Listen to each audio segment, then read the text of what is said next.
পানি পাবো। এই সবচেয়ে দূষিত পানিটুকু আমরা আমাদের খাওয়ার কাজে এবং দৈনন্দিন বিভিন্ন কাজে আমরা ব্যবহার করতে পারি। এখন আমাদেরকে রেখেছি মানে স্কুল হচ্ছে 7 ভাগ এখানে নতুন কারিকুলাম অনুযায়ী বিভিন্ন পানিটা কোথায় যাবে? ছিঁড়ে যাবে বললা এখানে কি লবণ পানি ইয়ে করবা?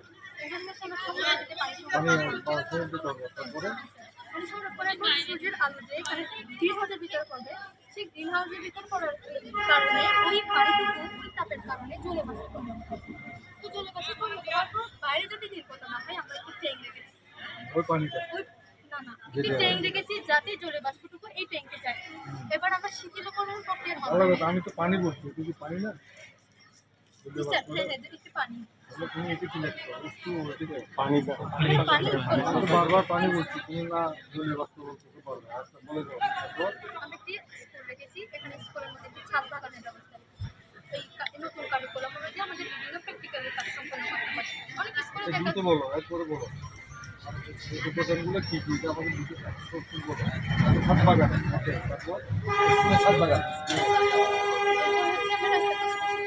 একটি ডাস্টবিন রেখেছি, এটা হচ্ছে ডিসেম্বর। একটি হচ্ছে পচনশীল আবর্জনা, অপরটি হচ্ছে অপচনশীল আবর্জনা। এই পচনশীল আবর্জনাটুকু আমরা এই কন্টেনারে স্থাপন করবো।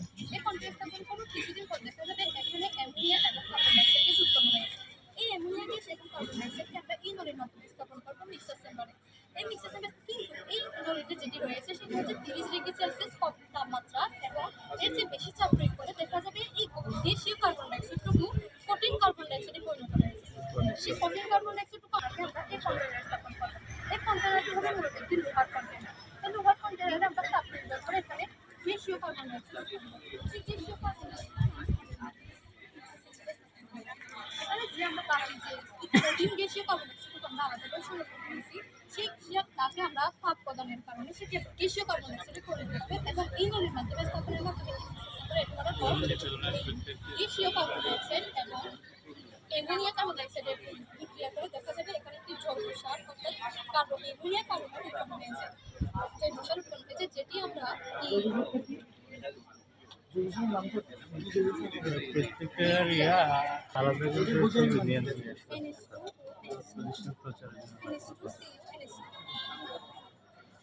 তারপর যে আমরা এখানে কার্বন ডাইঅক্সাইড নির্ণয় করে যে অবশিষ্ট আবর্জনা যেটাকে জানি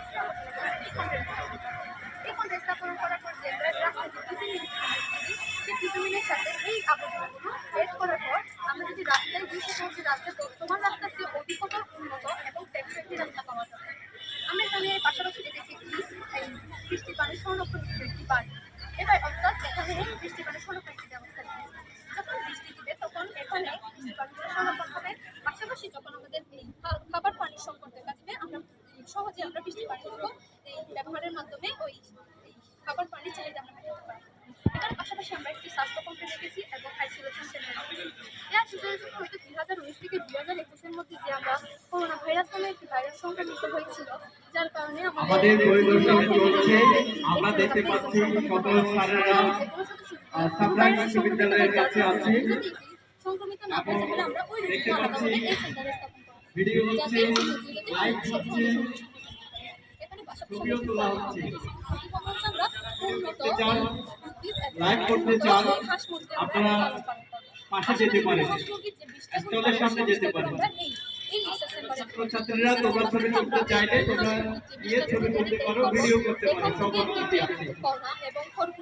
ফেসবুকও দেওয়া যাবে, হোয়াটসঅ্যাপ, টুইটার সব জায়গায় দেওয়া যাবে। করার পর যে এখানে পানি মিশ্রিত করে একটি বর্ণহীন গ্যাস উৎপন্ন হয়, সেই বর্ণহীন গ্যাস হচ্ছে একটি মিথেন অর্থাৎ সিএস।